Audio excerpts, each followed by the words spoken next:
Today, we are building a game from scratch using vanilla JavaScript and HTML5 canvas element. I like strategic elements with tower defense games, choosing the right unit against a specific enemy, knowing what combination of units to use against certain enemy compositions. It can get quite complex. Plants vs. Zombies does this so well with their selection of 50 plus plants with different abilities, a wide range of enemies, and interactive environmental elements. Today, I would like to lay down groundwork for that in our game. We will allow player to choose between blue and pink defender, we will add sprite sheets, create floating status text, and a couple more things. I want this episode to be as beginner-friendly as possible, so I will just write the code down in a simple, readable way. I want this to be easy to follow along for beginners. It can be optimized later. This episode will be more about rapid prototyping, rather than creating super optimized production-ready code. We will use object-oriented programming, as we did in part 1, but I won't be optimizing the code yet or explaining the best game design patterns for scalability. Maybe in the next part, if people like this project. Let's just code and talk about JavaScript. So this is where we left off in part 1. We built a grid-based game where player can place blue defenders that automatically detect enemies on their row to protect our base. Each defender costs 100 resources. We can collect yellow resources that randomly spawn in game area by mousing over them. We have red enemies coming from the right, and the goal is to prevent them from reaching the left side of screen. This is the basic game loop of Plants vs. Zombies. Let's add more features to it today.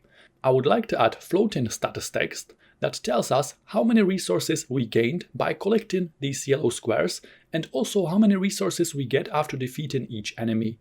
I want the number to flow from that enemy when defeated and from the resource when collected. Also, I want the same number to appear around here to indicate it is adding to our total number of resources.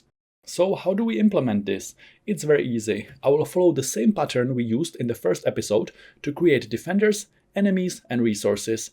I will have array that holds all my messages in one place. I will have JavaScript class that will get called to create new floating message, and I will have handle function to cycle through all of them, update them, draw them, and remove the old ones. I go down to line 178 in script.js file, and I create a variable called floating messages, and I set it equal to an empty array. This array will hold all my currently active floating messages. I create a JavaScript class called floating message. Constructor will have this.value property, which will contain text that my floating message displays. So for example, how many resources we gained, or some kind of warning message. That message will depend on where in our code base we are triggering it from, so it will be passed to the constructor from the outside as an argument like this.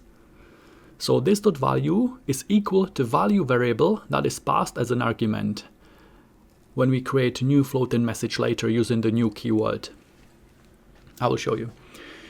We will also have horizontal X and vertical Y coordinates, which will determine where on canvas this floating message appears. For example, when we defeat an enemy, I want that number to float from that enemy position, so X and Y will be also passed as an argument from the outside. Same with size, because maybe I want smaller text for some and larger text for others. I will also have this.lifespan property, which will serve as a timer. I will increase it by 1 for every frame, so later I can say in my handle function, when lifespan reaches, for example 50, this message was displayed for long enough so we can remove it. I will show you exactly how to do all of that soon. Each floating message will also need update method, which will update vertical Y position by a very small number for every animation frame, making the message slowly float up. I will also increase lifespan by 1 for every animation frame. Draw method will just display the message as text at its X and Y coordinates. I want the message to have different colors, so it will be passed as argument from the outside here on line 181, and fill style will be this.color. For that to work, I also need to declare this.color property, and I make it equal to color passed here. Passing colors from the outside like this will allow me, for example, to display gold messages for resources and red messages for enemies, if I want to. I will be able to decide the color when I create each new message by passing it to class constructor as an argument. You will see when we start creating messages from different places in our codebase in a minute. I will also create this .opacity property, and I initially set it to 1. In update method on line 193, as long as opacity is more than 0.01, I will decrease it by 0.01 for each frame. To make it apply to my text, in draw method on line 196 I declare global alpha property, which will affect everything that is drawn on canvas, and I will set it to this .opacity from line 188. I only want the text to be affected, so I could either do save and restore built-in canvas methods here, or since it's just one property, I reset it back to 1 after we drew our text. I don't want anything else on my canvas to be affected by opacity, just the disappearing floating messages. Before we restore it back to 1, we need to draw that text, so on line 198, I set ctx font to this.size from line 185 plus px orbitron, and then I call ctx fill text method that expects 3 arguments. Text I want to display, so this.value from line 182, and where to display it, so x and y coordinates from lines 183 and 184. Now I need a handle function that will check if there are any messages in floating messages array. It will cycle through all of them and trigger their update and draw methods. It will also remove old messages. I will call that function handle floating messages, and it will have a for loop. That for loop will cycle through the entire floating messages array from line 179.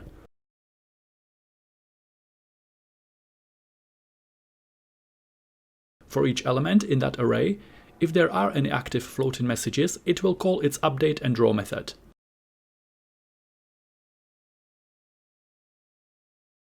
While we are cycling through that array, I will also check if lifespan property on any of these messages is more or equal to, let's say, 50.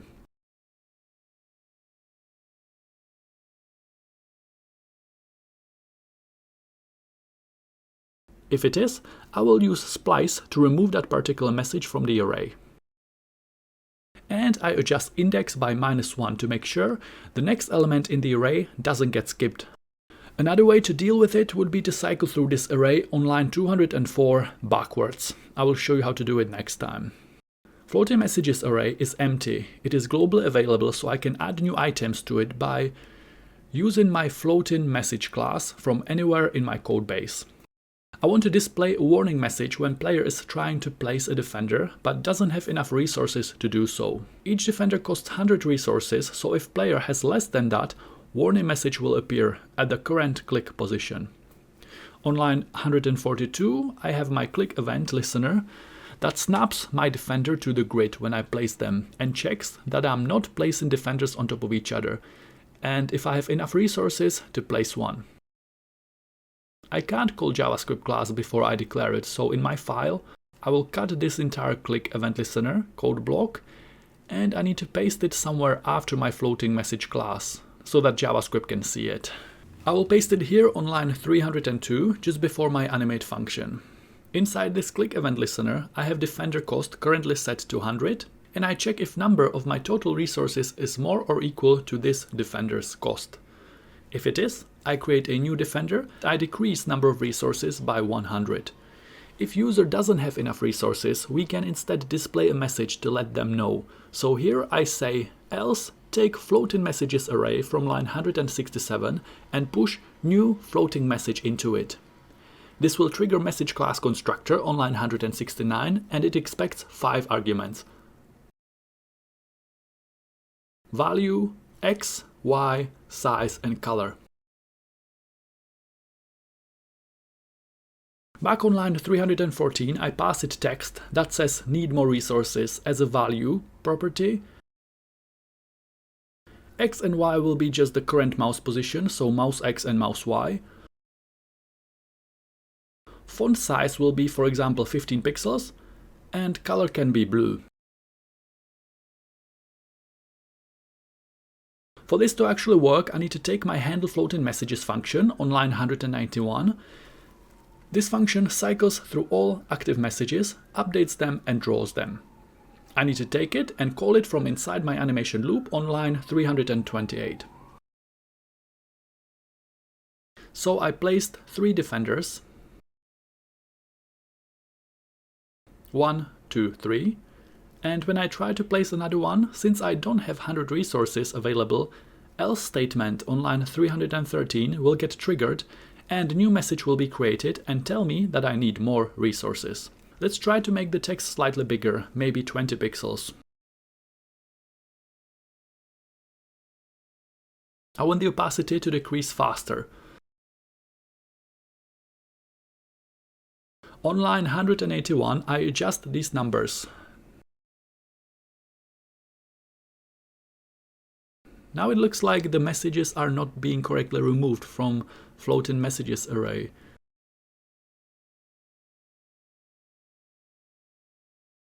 I console log floating messages lifespan and I get undefined. It is because this one is camel cased with capital S. I need to make sure I spell my variable names correctly. Lowercase in capital letter will make it a different variable.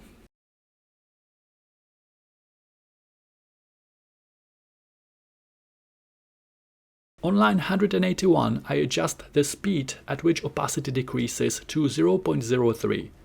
That looks good now. I also want to display a floating message when I collect resources, these yellow squares, inside handle resources function in the for loop that cycles through all items in resources array in this if statement that checks if mouse collided with any of the resources when we collect them and add their value to our total number of resources variable. I will also add a message. So on line 276, floating messages.push, and I pass it new floating message. On line 169, again, I see my message expects value, x, y, size, and color. Down here on line 276, I want to call this twice. One new floating message will appear wherever I collect my current yellow square, and another message with the same value will appear right here, up top next to my resources status display. Just to make it clear that these resources are being added here. First one will have black text. The one up top will have a gold text, because it's on blue background. Value will be the same for both. Resources I.amount. I also want plus sign next to it, to indicate that we are gaining more.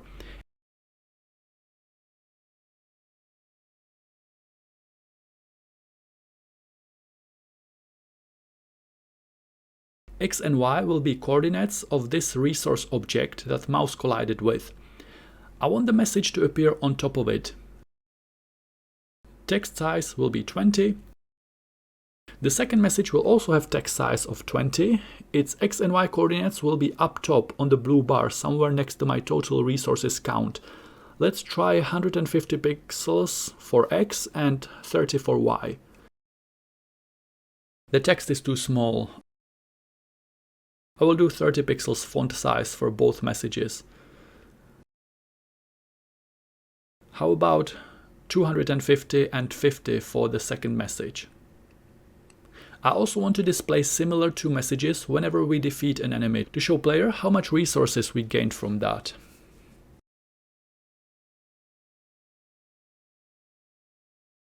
On line 234, inside handle enemies function, inside this if statement that checks if enemy's health is less or equal to 0, I paste the same line of code where I push new floating message to my floating messages array. Value will be gained resources from line 233. It will display how many resources we gained from defeating this enemy. So this will be the message that appears up here on the blue status bar. I also want another message that will display the same number, floating from that defeated enemy. So floating messages push. I give it new floating message. Value will be the same. X and Y coordinates will be X and Y of this defeated enemy.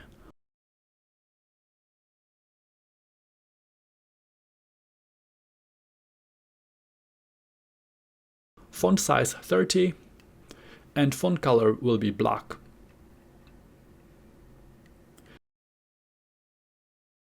When we defeat an enemy, Floating text should appear here and here. Yes. You can also display other things. Just call this floating message constructor from somewhere in the code base and give it text and coordinates you want to display. This game skeleton is really solid. There are many optimization techniques we can do to make the code cleaner, more scalable, and easier to navigate in. This episode will be more about rapid prototyping. If this was a project you want to sell, now would be a great time to clean up your code base, get rid of some spaghetti code, and output repeating tasks to utility functions. Since I want to keep this very beginner-friendly and readable, I am also using long, descriptive variable names. Those can be made shorter as well. Let's move to the part where we add graphics. This will really bring our game to the next level. If you are building a game you want to sell to customers, I assume you have graphics software where you can adjust sprite sizes, maybe add all sprites on one master sprite sheet. If you have Photoshop, it would be easy to flip, resize, and organize your sprites in a way that makes it very simple to cycle through them with code. Since this is a tutorial for beginners and I can't assume all of you have access to Photoshop or some other advanced graphics editor, we will do everything with simple free tools available to everyone. I'll have to do a couple of simple workarounds that won't be needed if you adjust your sprites in Photoshop. Organizing your sprites in Photoshop would also result in cleaner code.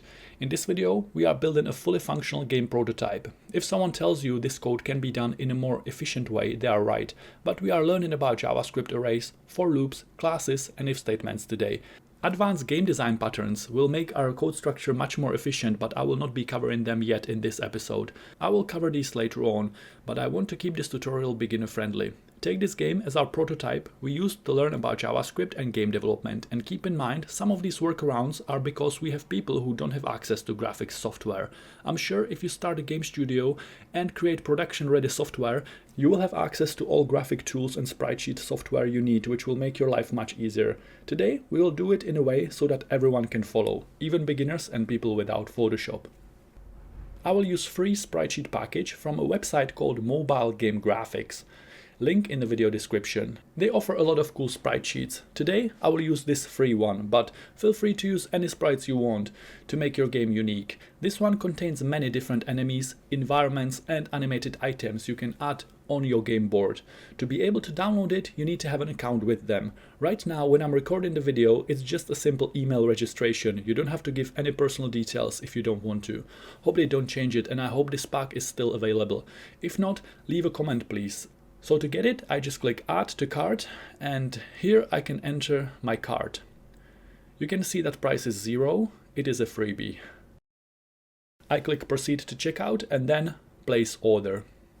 Now I can click on Download File here, and it will start downloading. You can see it's quite large zip file. There are a lot of game assets in this pack, it's awesome. Don't forget to have a look at their other freebies and also paid sprites. Some are really good prices for the quality and amount of content. You can get some and save them for your future projects if you want. I unzipped the pack and we have multiple folders here, like game characters, backgrounds, tile sets, bullets, power-ups, objects, and user interfaces. Everything we need to build a full game. Most of these assets are also animated, so it can really bring our game to life. I will check some of the enemies. We have a hopping alien, some millipede, blue alien, some kind of knuckle-walking alien with mouth in his shoulders. How about I use this electric spider alien? Since we don't want to use Photoshop, I will use this free website tool called Free Sprite Sheet Packer. You can see the URL here. Each character has a GIF folder with previews and PNG folder with actual animation frames. I will go into walk animation folder. It has 5 frames, so I take them and drag them into the packer. Don't forget to press clear here before you do that to delete whatever was there before. By default, it will give us horizontal single line sprite sheet going from left to right. It's perfect for our needs today. If I click PNG here, it will generate PNG sprite sheet that contains all 5 frames organized horizontally, and it will download it. I can take that file and I name it enemy1.png. We also have this slimy flying alien. This one looks interesting. Okay. I will take its walking animation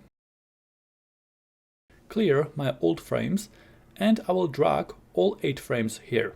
I download it by clicking PNG, and I rename the file enemy2. I go inside game characters and heroes folder, and let's see some previews. I think I want this animation for attack, and this idle animation where he spins his weapon around between each attack. And for idle, when there are no enemies on the row, I will use this fly animation. It will just hover and wait for more enemies to come. Okay. Let's start with this idle state. It's a folder called fly. Since we don't have Photoshop, which would make this so much easier, if I want to put sprites from multiple folders in one row using free Spritesheet Packer tool, it will organize them automatically alphabetically. I want to make sure this set of 8 frames is first, so I rename them. On my Windows PC, I just highlight all of them, right-click on the first one and select Rename. I will put down just letter A, and it will name them A1, A2, A3, and so on. Then I want these 4 frames of attack animation to go after, so I rename them B, and I drag and drop all 4 of them into my Spritesheet row.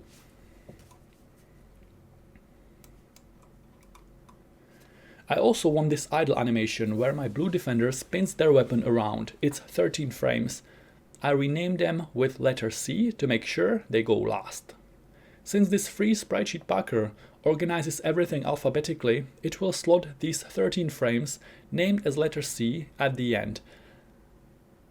But since it also sees number as a string, it will actually end with frame 9.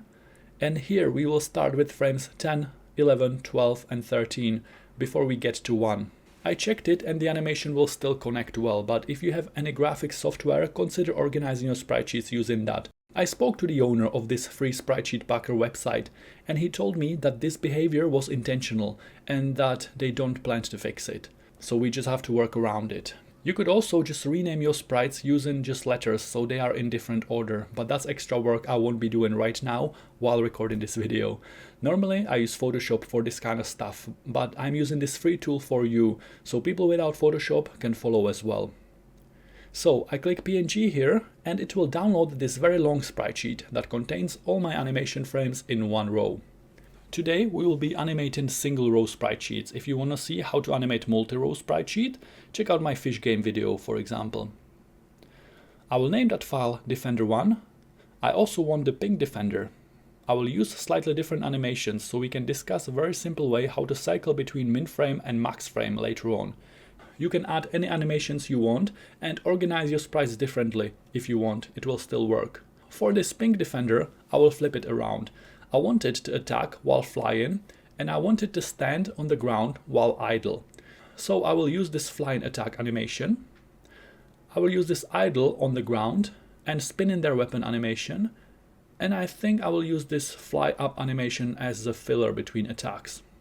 Let's see. Let's start with fly folder, and these 8 frames will be letter A.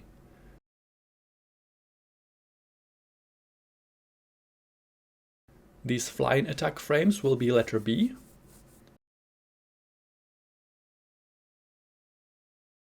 And these 13 frames of spinning weapon will be my letter C for idle animation when there are no enemies on their row.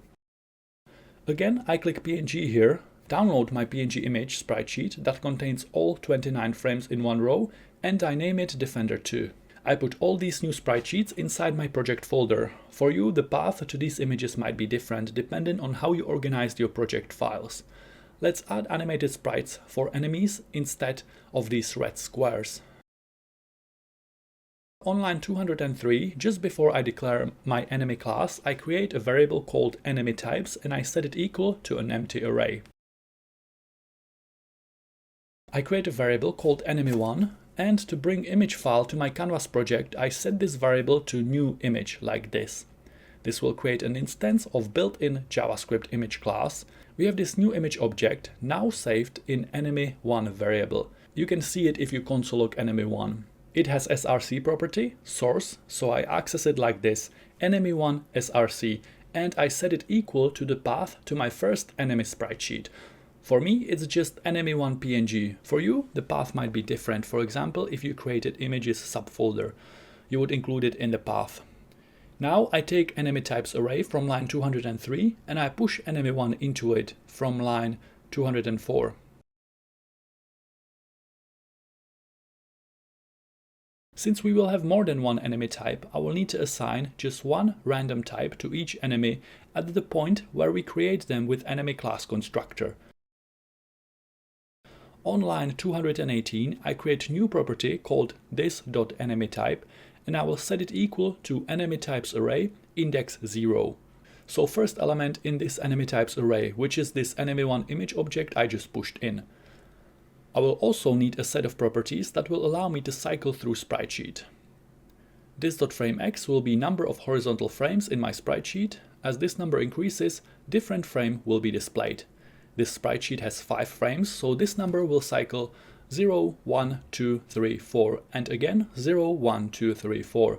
We will make it cycle like this inside update method in a minute. But before that, I will also add this.frameY and I set it to 0.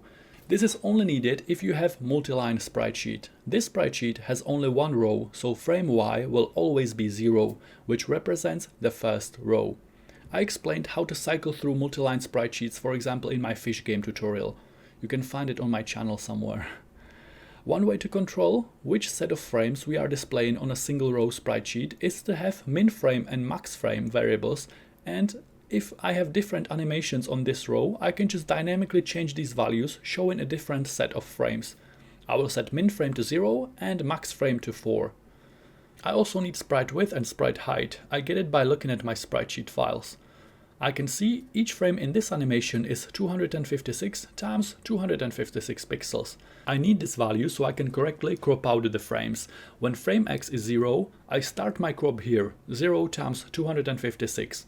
When frame X is 1, I will go 1 times 256, which is here. So I start my crop here, and so on.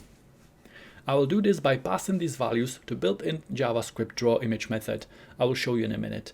First, let's make frameX variable from line 219 cycle between min frame and max frame values. Very simple way to do this is just an if statement. On line 228 inside update method on enemy class, I say if this.frameX is less than this.minFrame, increase frameX by 1, frameX++. Else reset frameX back to minFrame value from line 221.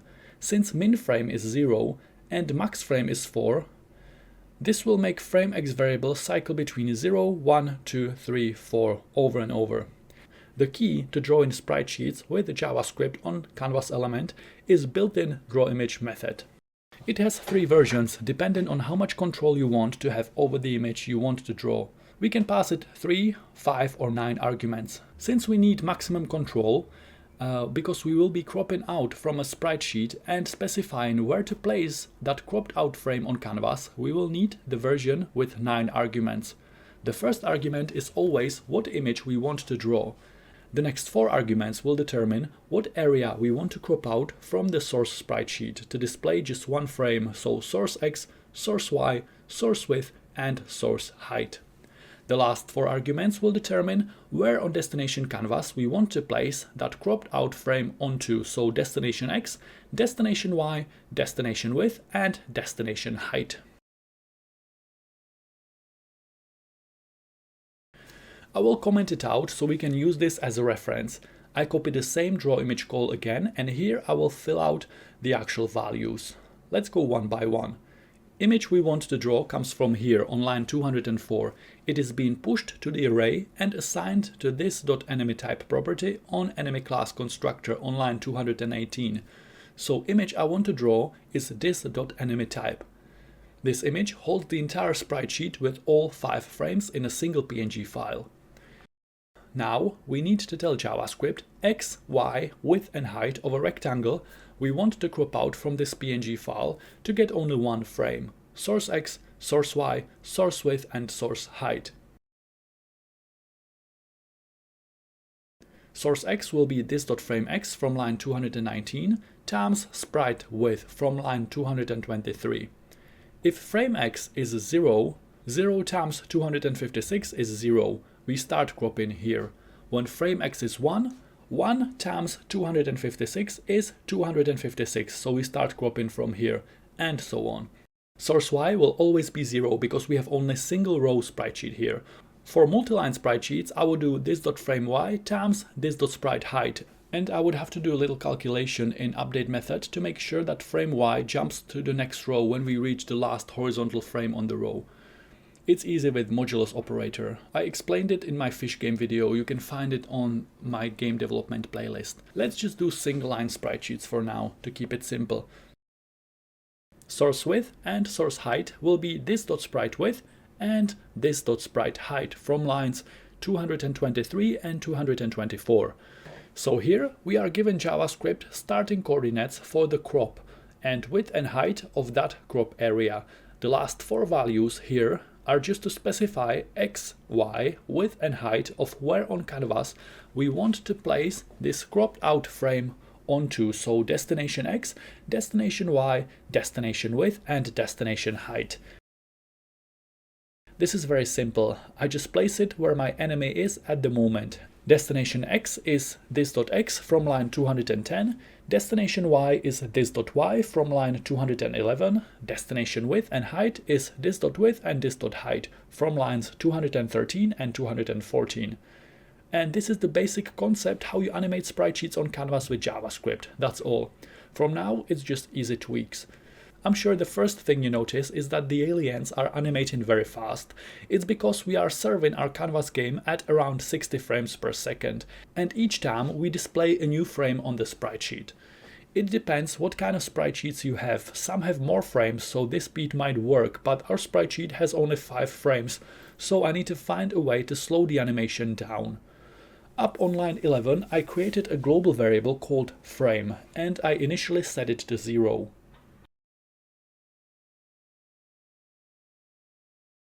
Inside animation loop on line 349, I increase this frame variable by 1, so basically it serves as our frame count. I can use this variable to stagger sprite animation. I will say something like only serve the next frame in enemy sprite sheet every 10 frames of our game loop. Let me show you how. On line 228, inside update method on enemy class, I create an if statement. I say if frame modulus 10 is equal to 0, only then increase and reset frame x of enemy sprite sheet. This is modulus operator, percentage symbol. It is also called remainder operator. All it does, it checks if the first value is divisible by the second value, and it returns the remainder. So let's say the current frame is 12, so frame modulus 10 is 2, because 12 divided by 10 is 1, and we have 2 remainder to reach 12. I only want to enter this if statement when remainder is 0, so this if statement will be true when frame variable that is ever increasing inside animation loop has values of 0, 10, 20, 30, 40 and so on. This line simply means trigger this code only every 10 cycles of animation loop. You can see alien animation slowed down while the rest of our game is still animating at 60 FPS. We did create 2 different enemy sprite sheets. Let's take the other one. I go to line 207 and I create new constant variable called enemy2 and I set it equal to new image. Enemy2 src is enemy2 png. Then I push it to enemy types array, the same as we did with enemy1. On line 221, I want this.enemyType to randomly assign one sprite sheet from enemy types array to each new enemy as they are created here in the constructor. So at the point when this enemy is being created, I want this to say enemy types index 0 or enemy types index 1 or 2, 3, 4 depending how many items we pushed into enemy types array. So in these square brackets I need the randomized index of that array. I do this by math.random times enemytypes.length. Math.random returns a number with decimal points, and array index can only be whole numbers, integers. Array doesn't have index 1.5, for example. To make sure we only get integers with no decimal points, I will wrap this in math.floor. This code will now randomly give us enemy 1 or enemy 2. Let's test it. It works. Keep in mind that enemy 2 sprite sheet doesn't have the same amount of frames, so currently we are only cycling between frames 0 and 4, so we don't see the entire animation. I will get back to this a bit later. Down on line 236 inside draw method on enemy class, I can comment out fill style and fill rect methods because we don't need red square representing our enemies anymore. It is useful to have it available for debugging because collision detection happens on these squares, not on the edges of actual sprite sheets, which by the way can be done as well, but we will get back to it in some more advanced episode. I hope this helped you to understand the basics of sprite animation with JavaScript. Click the like please if you are learning something new and getting some value today. Let's take what we learned so far and apply the same thing for defenders. Let's replace the blue square with animated sprite sheets.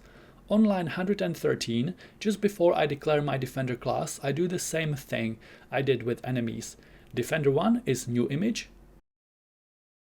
Defender 1 src is defender 1 png. We already created these two defender sprite sheets earlier. On the constructor, I will add frame X and frame Y properties that will help us to cycle through the sprite sheet, and I set them to 0. Sprite width and sprite height will be 194 pixels this time. For you it might be different if you decided to use a different sprite sheet.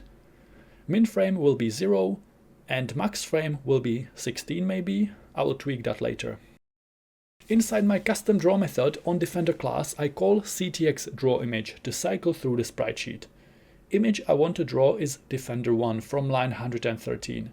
Again, we will need source X, source Y, source width and source height, and destination X, destination Y, destination width and destination height. Source X will be frame X from line 125 times sprite width from line 127. Source Y will be 0 because we have all frames on a single row. Source width and source height will be sprite width and sprite height from lines 127 and 128. Now to specify where on canvas I want to place it, I just put this.x, this.y, this.width and this.height. And that's it. Since I'm not updating frame X, it will just show static frame 1. As you can see, the sprite is facing the other way. There is a way to flip it with JavaScript, but the general rule for good practice is don't do things with code that can be easily done with graphics editor. It will slow your codebase down and make it harder to maintain. Good practice is to make sure your sprite sheets are right in the first place and then give them to JavaScript to animate. Since I want everyone to be able to follow, even people who don't use Photoshop, I will do another quick workaround to flip this image in the right direction. I Google something like flip PNG horizontally, and here on onlinepngtools.com website, I just drop my Defender 1 sprite sheet and it will flip it for me. I download it and rename it Defender 1, and it's flipped and facing the right way. Doing this with multiline sprite sheet might be tricky because your rows might not connect the correct animation frames anymore if you flip it like this. This is just a workaround. I assume people who are more serious about game development have some graphics software, and then reorganizing these sprite sheets correctly becomes easy. Today I'm showing you all this because some beginners don't have Photoshop, but they still want to learn with us. I do the same thing for Defender 2. I drop it, it gets flipped horizontally, I download it, I rename it to Defender 2, I delete the original sprite sheets and replace them with these two new ones. Back in my project, I can see that defenders are facing to the right now. Great! In update method on Defender class, I will cycle between their min frame and max frame variables. So if this.frameX from line 125 is less than this.max frame from line 130, increase frame X by 1, frame X++. Else, reset frame X back to min frame from line 129. You can see the animation is going too fast. We already worked out a solution for this. Let's say every 8 cycles of main animation loop, if frame modulus 8 is 0, only then run this code and change values for sprite sheet coordinates. You can see that bullets are coming out from defenders in certain interval, but it is completely disconnected from the actual animation of the defenders themselves. How do I create a new projectile at specific point in animation so that it connects and animation makes sense? One way to do this is to go here on line 122 and create this.shootNow property on Defender class constructor. I will set it to false initially. On line 145, inside if statement that cycles through our sprite sheet, I will find the spot in the sprite sheet when the bullet should appear. Let's do frame 15. So if frame X is 15, this.shootNow from line 122 will be set to true. If statement on line 148 is true when Defender detects enemy on their row. This.timer serves to periodically create projectiles. I will remove this functionality and instead tie new projectile to currently active frame in sprite sheet. On line 148, I add another condition, which will be this value we are setting to true only when frame X is 15. I delete everything to do with timer.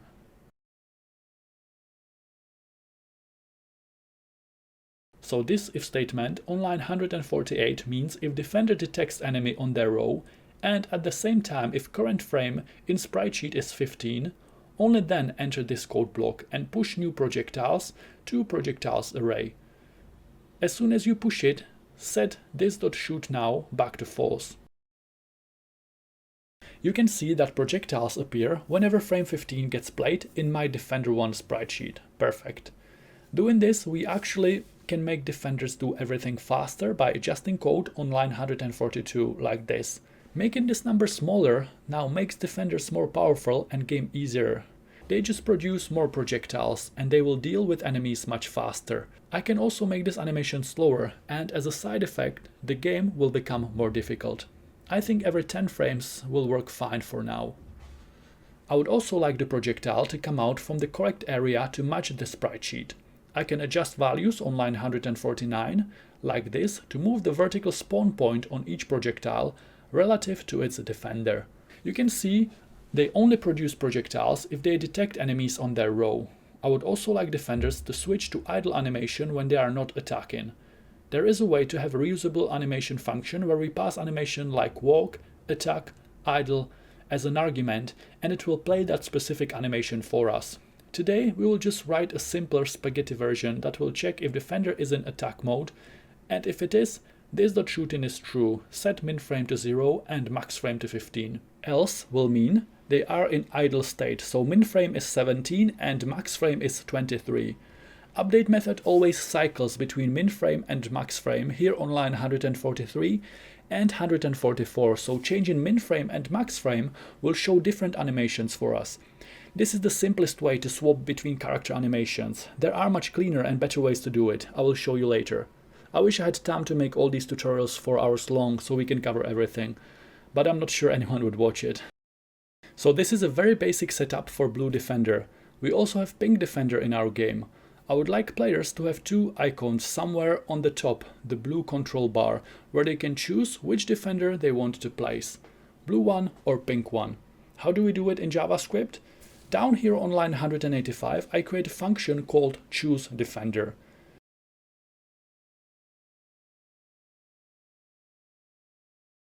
Before that, I will need 2 cards with images of blue and pink defender that player can click on.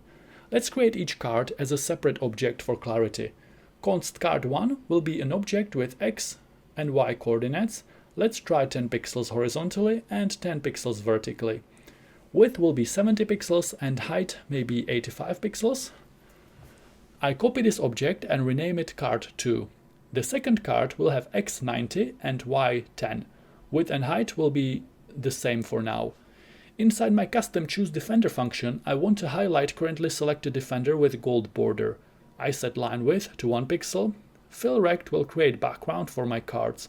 Let's start with card 1 to draw a rectangle on canvas.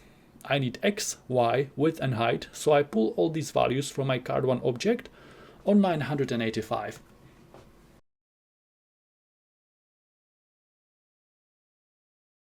I use fill rect again to draw a background for my second card, and I pull x, y, width and height from card 2 object from line 191.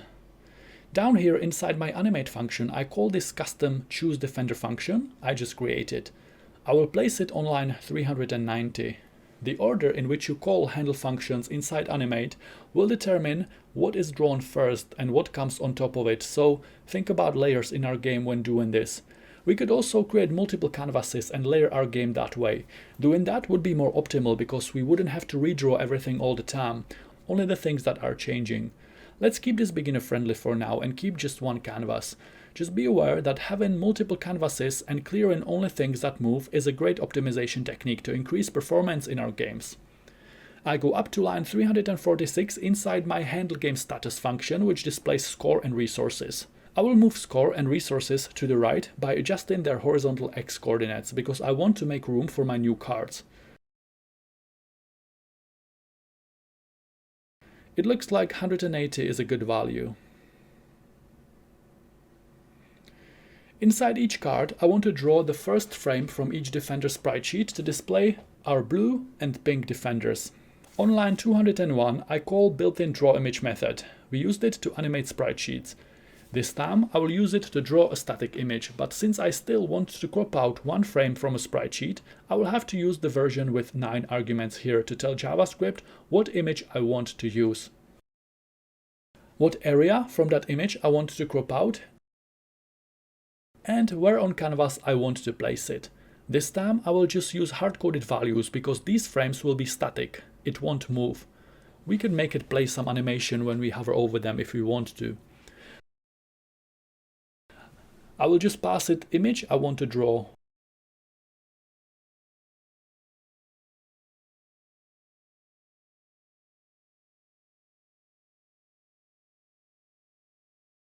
For arguments for x, y, width and height of rectangle I want to crop out from that image. In my case that image is defender sprite sheet. And the last 4 arguments are x, y, width and height, where on canvas I want to place that cropped out frame onto.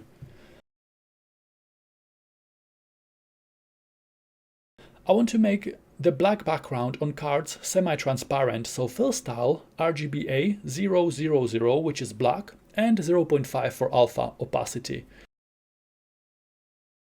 Maybe even 0.2. Then I will also call stroke rect for card 1 and for card 2.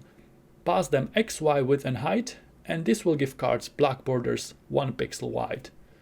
I want the stroke to be black by default, but I want it to be gold when that defender is selected, so before each stroke rectangle I declare C2X stroke style here on line 204. I set stroke style to new variable I will call, for example, card1 stroke, and on line 209 I set it to card2 stroke.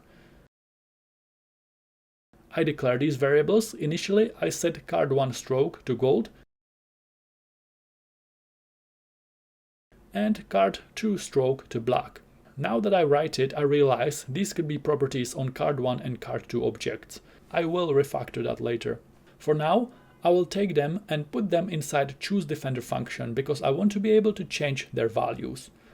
Up on line 15, I create a global variable called chosenDefender and I set it to 1.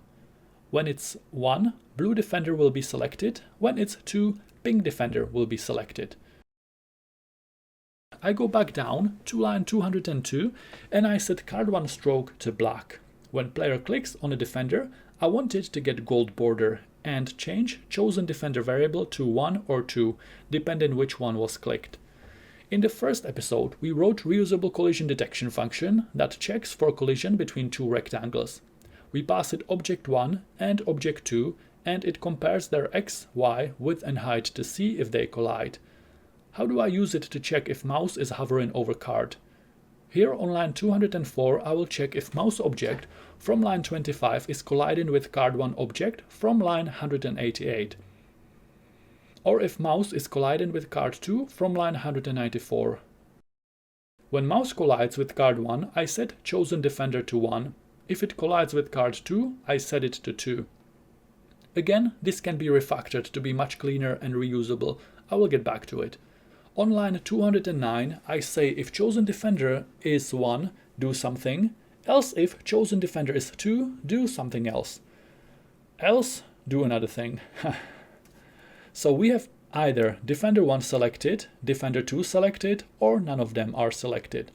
If Defender 1 is chosen, card 1 stroke is gold and card 2 stroke is black. If Defender 2 is selected, card 1 stroke is black, card 2 stroke is gold.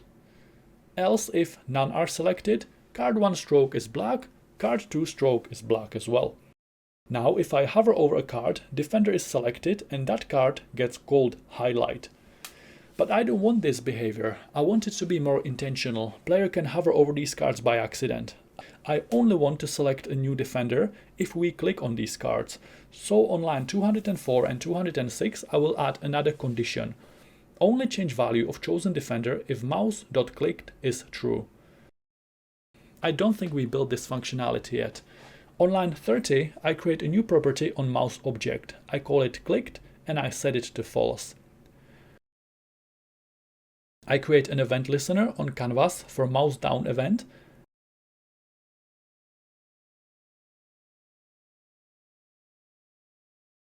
And another one for mouse up event. When mouse button is pressed down, I set mouse.clicked to true. When mouse button goes up, I set mouse clicked back to false.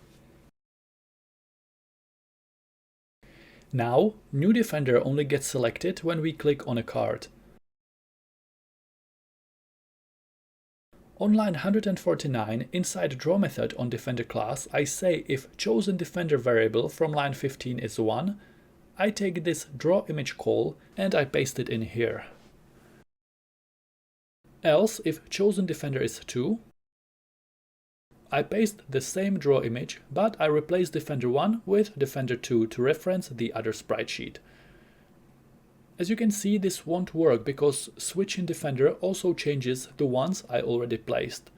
We need to assign defender 1 or defender 2 to each defender object at the moment it is created by its constructor. So on line 142, I create a new property on defender class called this.chosenDefender, and I set it equal to chosen defender variable from line 15. This way, the value will be assigned at the point when this defender is created, and it won't change later on. I change if statements on line 150 and 152 by adding this dot, referencing value from line 142. Now it works. We can click on different card and different defender will be drawn. Looking at my sprite sheet, I can see shooting animation is between frames 0 and 16, and idle animation is between frames 17 and 24. So I will adjust if statements on line 163 and 166 based on that. Ideally, you want both defender sprite sheets organized in a way so these values work for all your defenders. In a proper game, you would commission sprite sheets that match and have the same amount of frames for attack animation, idle animation, and so on. We are using free sprite sheets from the internet, so I will quickly show you the easiest way how to handle sprite sheets that don't have the same amount of frames for the same animations. This can be refactored to be much cleaner, but as I said, the best way to build games is to make sure your sprite sheets are organized in a way where you don't have to do this. I say if chosen defender is 1, range for shooting animation is between frames 0 and 16, and idle animation is between frames 17 and 24. If chosen defender is 2, I have a look at my pink defender sprite sheet, which I organized a bit differently, I think.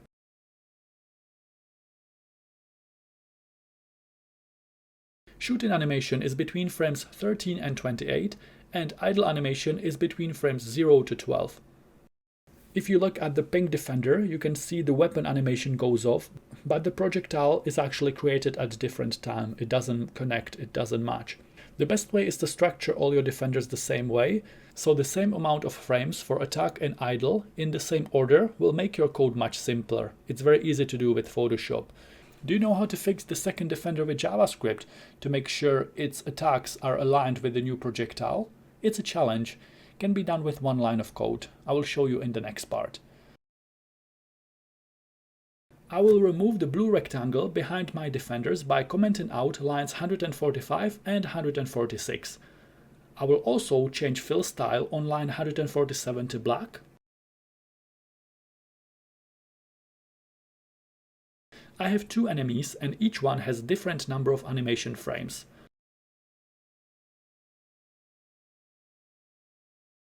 On line 315 inside enemy class constructor, I set max frame to 7. So this enemy shows the entire walk in animation, but this enemy blinks because it doesn't have that many frames.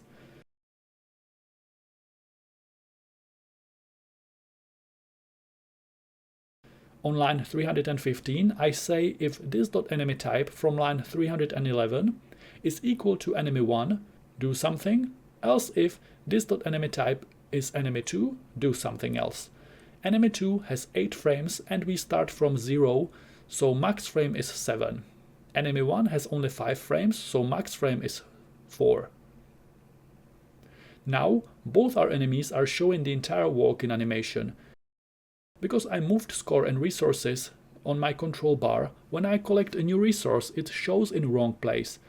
I want to move it to the right.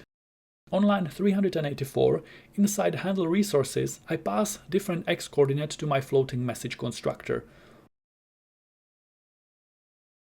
470 for x and 85 for y. I do the same thing on line 350 for resources that get displayed when we defeat an enemy. 470 x and 85 for vertical y coordinate. So now it appears here. Yeah, that's good. Let me know in the comments if you coded along all the way here. While you're here, you can check out some other projects in my game development playlist. Link in the video description.